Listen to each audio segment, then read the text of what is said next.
안녕하세요. 상한가 주식 가이드의 차트를 읽는 남자 차익남입니다. 오늘도 정말 주목할 만한 종목을 하나 준비해봤습니다. 바로 현대오토에버인데요. 현대오토에버는 현대자동차 그룹의 IT 전문 기업으로 2000년에 설립되어 차량 소프트웨어, 내비게이션, 클라우드, 스마트 팩토리, 엔터프라이즈 IT 등 폭넓은 분야에서 솔루션을 제공하는 기업입니다. 시작하기 앞서 해당 영상은 8월 29일에 녹화된 영상임을 안내드립니다.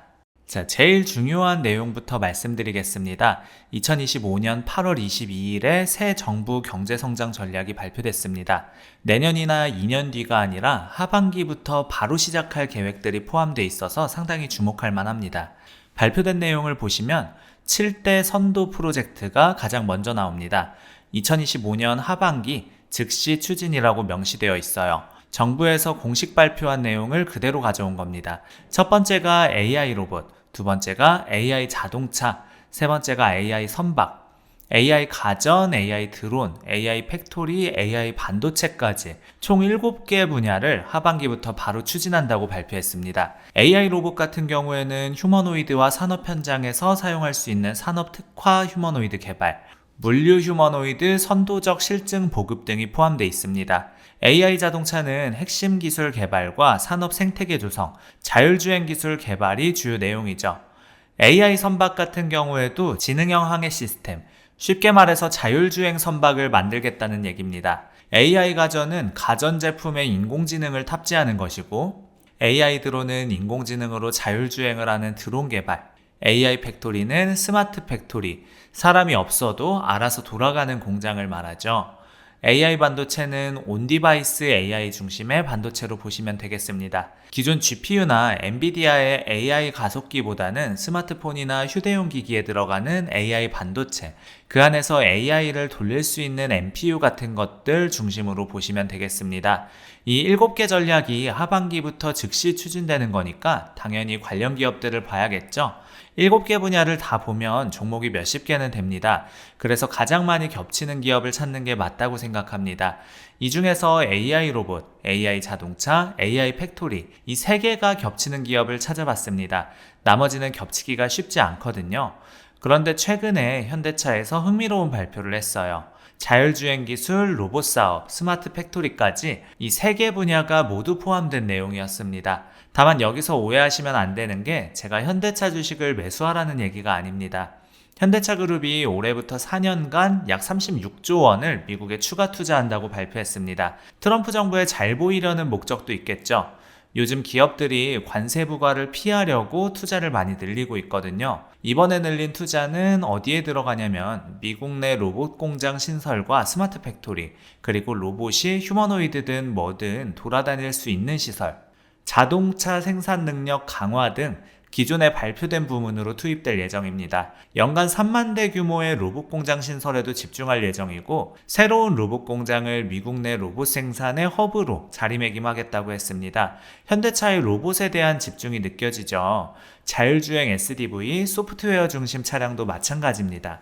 옛날에는 하드웨어 중심이었다면 이제는 자율주행 레벨이 몇인지, 실제 들어가는 소프트웨어가 바로 업데이트되는지 어떤지 이런 것들이 중요하겠습니다. 미래 신기술과 관련된 미국의 유수 기업과 협력을 확대하겠다고도 했습니다. 정부에서 밀고 있는 하반기 정책과 현대차가 겹치는 부분이 많다는 걸 확인할 수 있는데요.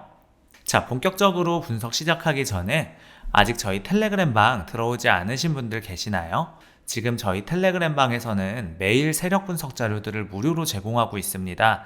영상 하단 더보기란에 텔레그램 링크로 들어오시면 매수 타이밍과 매도 타이밍까지 정확하게 받아가실 수 있습니다. 매일 오전 장 시작 전 브리핑, 오후에 장 마감 후 시장 정리와 내일 전망까지 상세하게 알려드리고 있습니다.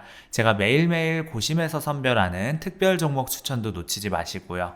자, 현대차가 갑자기 36조 원을 투자해서 로봇, 스마트 팩토리 얘기를 왜 하는지 궁금하실 겁니다. 지금까지 전기차, 완성차 얘기하다가 뜬금없이 로봇 얘기에 집중하는 이유가 있어요. 최근에 노란봉투법이라는 게 이슈가 되고 있습니다. 현대제철 비정규직 노동자들이 서울 서초구 대검찰청 정문 앞에서 기자회견을 열고 현대제철을 상대로 집단 고소장을 제출했습니다. 하청업체 직원이 원청업체에 고소장을 제출한 겁니다. 전 조합원이 집단으로 고소에 나선 것은 사상 최초로 노란봉투법이 국회를 통과한 지 사흘 만에 고소를 했어요. 원청이 비정규직 노동자들을 직접 고용하지 않아서 파견법을 위반했다는 게 노조 측 주장입니다. 원청이 하청에 맡겼는데 실제로는 문제가 있는 거 아니냐는 얘기죠. 결국 두 가지 중 하나를 원하는 겁니다. 첫 번째는 돈을 달라, 보상금을 달라는 것이고, 두 번째는 차라리 직접 고용하라는 겁니다. 정규직으로 뽑으라는 얘기죠. 노란봉투법이 뭔지 명확하게 알아야 될 부분이 두 가지 정도 있습니다. 첫 번째는 원청 사용자 개념입니다. 근로계열 체결 당사자가 아니더라도 원청은 하청 노동자의 근로조건에 대해 실질적이고 구체적으로 지배결정할 수 있는 지위에 있잖아요. 그 범위에 있는 사람도 사용자로 본다는 겁니다. 고용한 사람은 하청이지만 지배하고 결정할 권한이 있으니 당신도 사용자라는 거예요. 그래서 하청업체 노동자가 원청업체에도 문제 제기를 할 수 있게 된 겁니다. 두 번째는 노동쟁의 범위가 확대됐습니다. 해외 투자, 공장 건설에도 파업이 가능해진다는 얘기예요. 근로조건에 영향을 준다면 사업 경영상의 결정도 파업 사유가 될 수 있습니다. 이 노란봉투법은 기업한테는 불리해진 거예요. 해외 투자, 해외 공장 건설이 기업 성장에는 도움이 되겠지만 이걸 가지고 파업하면 기업 성장이 더뎌지겠죠. 그래서 현대차가 그럴 바에는 로봇을 쓸까라는 분위기가 흘러나오는 겁니다. 최근 로봇에 대한 얘기가 나오는 이유도 이런 영향이 큽니다. 현대차에서 스마트 팩토리를 늘리고 로봇을 늘리면 누가 이득을 보는가? 단순히 해외 공장을 더 늘린다고 해도 누가 이득을 보는가? 그게 바로 현대오토에버입니다. 현대차에서 로봇이 늘어나면 이득은 현대오토에버가 봅니다. 현대오토에버는 보스턴 다이내믹스, 현대차 그룹 내에 있는 기업이죠. 개발 생산하는 로봇 제품에 대한 유통, 유지보수, AS 사업 전반을 담당합니다. 이게 잔반 처리하는 거 아니냐라고 생각할 수도 있는데 현대모비스를 보면 알 수 있습니다. AS 사업이 돈을 제일 많이 벌어요. 매출액으로는 규모가 안 클 수 있지만 이익은 AS가 제일 많이 남습니다. 들어가는 게 인건비밖에 없으니까요. 인건비 제외하면 다 서비스 비용이기 때문에 AS 사업이 영업이익을 진짜 많이 남깁니다. 로봇 제품의 경우 보스턴 다이내믹스 사족 보행 로봇 스팟이 자동차 조립 품질을 검사하는 AI 키퍼로 활용되고 있습니다. 부품 운반 로봇과 주차 로봇 등 1000여 대의 로봇이 이미 투입됐고 엘라베마 및 기아 조지아 공장에도 곧 투입될 예정입니다. 직원과 로봇, 소프트웨어 중심 스마트 팩토리 공정이 조합된 현대차 그룹의 최신 공장 체계 구축을 현대오토에버가 담당합니다. 로봇이 늘어나고 공장이 늘어나고 거기 세팅 작업이 더 많아진다면 현대오토에버가 이득을 본다고 보시면 되겠습니다. 실제로 보면 현대오토에버가 웬만한 시스템은 다 구축합니다. 현대차 그룹의 글로벌 생산 거점 전사 지원 관리 ERP, 회계 시스템도 있죠. 고객 관리 CRM 시스템 등을 구축합니다. 어디 진출하고 나간다 그러면 거기에 대한 시스템이나 소프트웨어 모든 것들을 현대오토에버가 깔아주는 거예요. 고객의 견적이나 상담, 시승 등 행동 이력을 분석해서 맞춤형 서비스를 할 수 있는 고객관계 관리 시스템도 깔아주고 실제 미국의 법인이나 시설을 확장하면 ERP나 소프트웨어도 구축해줍니다. 현대차 그룹의 싱가포르 글로벌 혁신센터에서도 실제로 현대오토에버가 소프트웨어를 깔아줬습니다. 현대차가 어딘가를 진출하고 성장한다 그러면 따라다니면서 수익을 낼 수 있는 구조예요. 매출이 날 수 있는 거고 보스턴 다이내믹스, AS도 현대오토에버가 맡았다고 보시면 되겠습니다. 소프트웨어부터 로봇까지 전부 다 현대오토에버가 관리를 하기 때문에 로봇 관리도 맡게 된 거죠. 현대오토에버는 구조적으로 성장해야 되는 위치에 놓여 있습니다. 현대오토에버는 정의선의 자금줄이에요. 정의선이 어디서 돈을 가져온다고 했을 때 가져올 수 있는 하나의 통장입니다. 정의선 회장의 순환출자 구조 해소와 이를 위한 자금 마련이라는 숙제를 해소시켜줄 하나가 현대오토에버라고 보시면 되겠습니다. 현재 현대모비스에서 자동차, 기아차, 또 현대모비스로 이어지는 순환출자 구조가 있는데 이걸 끊으려면 기아차의 현대모비스 지분을 사야 됩니다. 정의선 회장이 지금 돈을 만들 수 있는 방법이 뭐가 있냐면 첫 번째는 보스턴 다이내믹스, 이건 상장을 해야 돈이 나오겠죠. 두 번째는 현대글로비스, 이건 열심히 주가가 올라가고 있죠.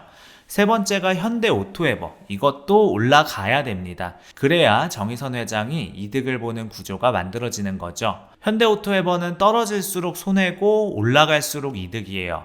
이 돈이 적은 돈이 아니기 때문에 어쨌든 올라가야 되는 게 맞다라는 거예요. 정의선 회장 입장에서는 빨리 순환 출자 구조를 끊어내려면 현대차그룹, 스마트 팩토리 전환에 현대오토에버가 수혜를 보고 그룹 매출이 대부분인 현대오토에버가 수혜를 본다고 보시면 됩니다. 어쨌든 현대오토에버는 끌어올려야 됩니다. 그래야 정의선 회장이 이 순환 출자 구조를 빠르게 변수 없이 끝낼 수 있다고 생각하시면 되겠습니다. 실제 실적을 보면 충분히 긍정적입니다. 2023년, 2024년 영업이익과 매출 모두 긍정적이죠. 2025년도 같은 경우에도 일단 지금 현재 2025년 1분기, 2분기 실적이 나쁘지 않은 수준이고요. 영업이익도 성장하고 있고 영업이익은 1, 2분기보다 3, 4분기가 더 크게 성장할 가능성이 높기 때문에 지금 구간에서 충분히 기대감을 가지고 볼 수 있는 구간입니다. 2분기 실적도 나쁘지 않거든요. 사실 좋게 나왔고 3분기, 4분기 예상치만큼 나오게 되면 충분히 성장하면서 2025년도에 이 컨센서스만큼 나올 가능성이 높다고 보시면 됩니다.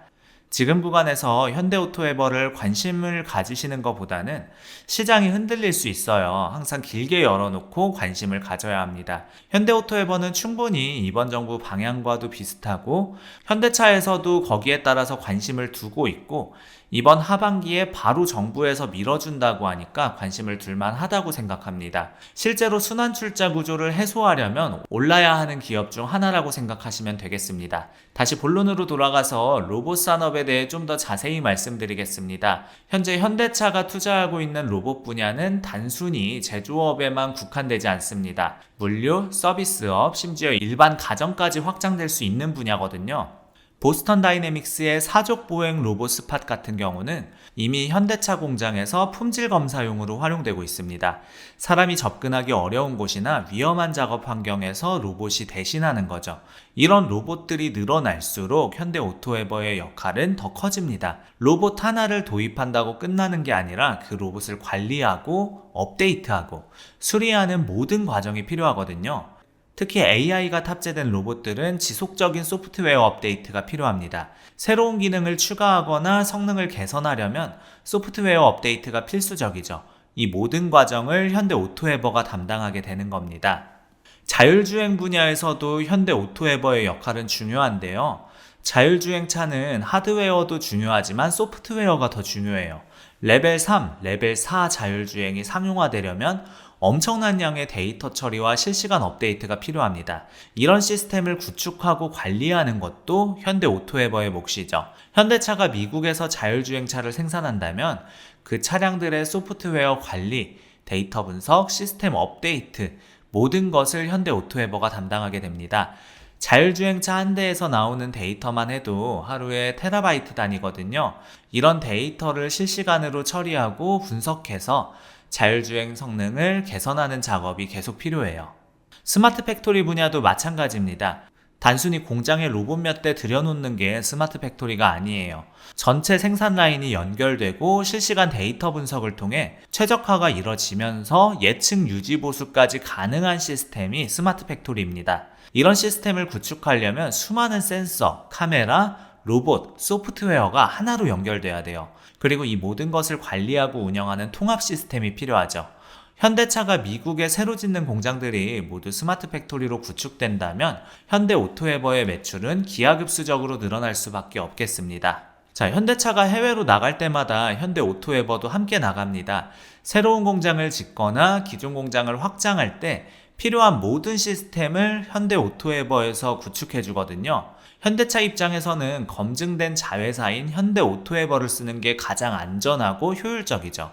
외부 업체를 쓰면 보안 문제도 있고 시스템 호환성 문제도 있을 수 있거든요. 그런데 현대오토에버는 현대차 그룹의 모든 시스템을 이미 알고 있으니까 훨씬 효율적입니다. 현대오토에버는 오랫동안 현대차 그룹의 IT 시스템을 담당해 왔습니다. 그 과정에서 축적된 기술력과 노하우가 상당해요. 자동차 제조 공정에 대한 깊은 이해를 바탕으로 최적화된 시스템을 구축할 수 있거든요. 이런 노하우는 하루아침에 만들어지는 게 아니에요. 다른 IT 업체들이 현대차 그룹의 복잡한 시스템을 이해하려면 상당한 시간이 걸릴 거라고 생각합니다. 그런데 현대오토에버는 이미 모든 걸 알고 있으니까 훨씬 빠르고 정확하게 작업할 수 있습니다. 자, 현재까지 말씀드린 내용들이 현재 상황이라면 앞으로의 성장 동력도 살펴봐야겠죠? 첫 번째는 전기차 확산입니다. 전기차는 내연기관차보다 훨씬 많은 소프트웨어와 전자 시스템이 필요해요. 배터리 관리, 충전 시스템, 에너지 효율 최적화 등 모든 것이 소프트웨어로 제어됩니다. 두 번째는 커넥티드 카 시장 확대입니다. 요즘 자동차들은 인터넷에서 연결되어서 실시간으로 데이터를 주고받아요. 이런 시스템을 구축하고 관리하는 것도 현대오토에버의 몫이죠. 세 번째는 구독 서비스 모델의 확산입니다. 테슬라처럼 소프트웨어 업데이트를 유료로 제공하는 모델이 늘어나고 있어요. 이런 서비스를 개발하고 운영하는 것도 새로운 수익원이 될 수 있습니다. 물론 좋은 점만 있는 건 아닙니다. 몇 가지 리스크 요인도 고려해야 돼요. 첫 번째는 현대차 그룹 의존도가 너무 높다는 점입니다. 현대차 그룹에 문제가 생기면 현대오토에버도 직접적인 타격을 받을 수 있어요. 두 번째는 기술 변화 속도가 빠르다는 점입니다. AI, 자율주행, 로봇 기술은 계속 발전하고 있거든요. 새로운 기술에 대한 지속적인 투자와 연구개발이 필요합니다. 세 번째는 경쟁 심화입니다. 글로벌 IT 기업들도 자동차 시장에 뛰어들고 있어요. 구글, 아마존, 마이크로소프트 같은 기업들과 경쟁해야 할 수도 있습니다. 하지만 이런 리스크들을 고려하더라도 현재 현대오토에버가 가진 장점들이 더 크다고 생각합니다. 현대오토에버가 속한 IT 서비스 섹터 전망도 긍정적입니다. 디지털 전환이 가속화되면서 기업들의 IT 투자는 계속 늘어나고 있어요. 특히 제조업체들이 스마트 팩토리로 전환하면서 관련 수요가 급증하고 있습니다. 코로나 이후 비대면, 자동화에 대한 관심이 높아진 것도 긍정적인 요소죠. 정부에서도 디지털 뉴딜, 스마트 제조업 육성 등의 정책을 통해 관련 산업을 지원하고 있어서 섹터 전체적으로도 좋은 환경입니다. 2025년 하반기부터는 정부 정책 효과가 본격적으로 나타날 것으로 예상되는데요. 현대차의 미국 투자도 구체적으로 진행되면서 관련 수주가 늘어날 거예요. 증권사들의 목표 주가도 상향 조정되는 추세입니다.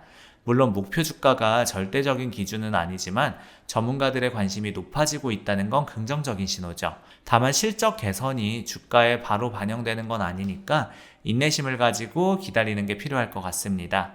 자, 지금까지 현대오토에버에 대해 상세하게 분석해봤습니다. 정부 정책, 현대차 그룹의 전략, 회사의 사업 모델, 성장 동력 등 여러 각도에서 살펴봤어요. 결론적으로는 긍정적인 요소들이 더 많다고 판단됩니다. 다만 투자할 때는 몇 가지 주의사항을 지켜주세요. 첫 번째, 시장 상황을 고려하셔야 되는데요. 전체 시장이 불안할 때는 개별 종목도 영향을 받을 수 있어요. 두 번째로 장기적인 관점을 유지하세요. 단기간의 주가 변동에 일희일비하지 마시고 기업의 펀더멘탈을 믿고 투자를 하시는 게 좋습니다. 세 번째는 적절한 비중 관리를 하세요. 한 종목에 너무 많은 비중을 두는 건 위험할 수 있어요. 자, 우리 구독자 여러분들 중에서 주식을 할 때 어떻게 기준점을 잡아야 될지 잘 모르겠다 하시는 분들 있을 거라고 생각이 듭니다. 제가 텔레그램 방을 무료로 운영하고 있는데요. 여기서 각종 종목이나 오전 오후 시황 브리핑, 기초적인 주식 교육, 그 외에도 리포트 자료들까지 다 올려드리고 있습니다. 우리 구독자 여러분들 위해서 무료로 운영하고 있는 곳이니까요. 안 들어오시면 손해겠죠? 영상 하단에 있는 더보기란이랑 고정 댓글에도 제가 텔레그램방 링크 남겨놨고요. 채널 홈에도 이렇게 텔레그램방 링크가 있습니다. 꼭 이 혜택을 받아가셨으면 좋겠습니다. 아직 구독 눌러주지 않으셨거나 새로 방문해주신 분들은 구독과 좋아요 눌러주시면 더 돈 되는 정보, 더 도움되는 주식으로 보답하겠습니다. 짧게나마 응원 댓글 달아주시는 분들 덕분에 영상 제작하는 데 있어 큰 힘이 되고 있습니다. 조금만 시간 내셔서 짧게라도 댓글 달아주시면 감사하겠고, 우리 구독자 여러분들의 수익 하나만을 위해 여러분들이 돈을 벌어야 제가 돈을 번다는 모토로 앞으로도 항상 꾸준히 정진해 나가도록 하겠습니다. 지금까지 상한가 주식 가이드의 차트를 읽는 남자 차익남이었습니다. 감사합니다.